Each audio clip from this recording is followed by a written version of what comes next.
My name's Toni. I'm a clinical psychologist who's been working with cancer patients and their families for the past 14 years or so.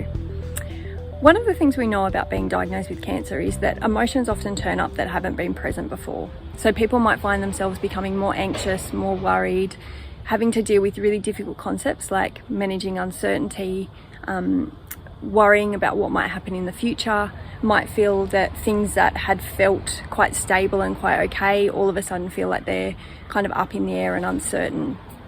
And so one of the things that we know is that giving people strategies and ideas around managing these actually help make their tolerance of treatment, managing the process of being a patient much easier to cope with, as well as managing things like sleep and appetite.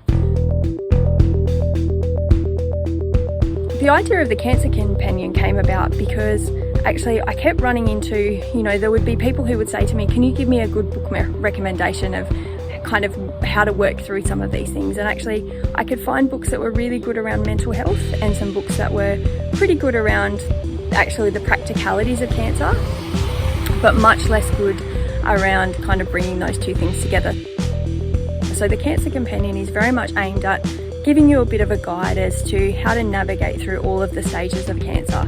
So that might be when you've just been diagnosed or someone in your family's just been diagnosed. How do you kind of tell which way is up, what's normal, what's not normal, what to be worried about? If you don't sleep for a week, is that okay or not? And then kind of moving through kind of some strategies around tolerating treatment, looking at different types of treatment, but also what to do when you finish treatment, because that's often a time when actually psychologically people find it the most difficult to manage. We know that cancer is pretty prevalent, and we know that it's will likely touch you or someone in your family at some point in your lifetime. So my hope is that through this guide, actually people might be able to experience living through cancer just that little bit easier.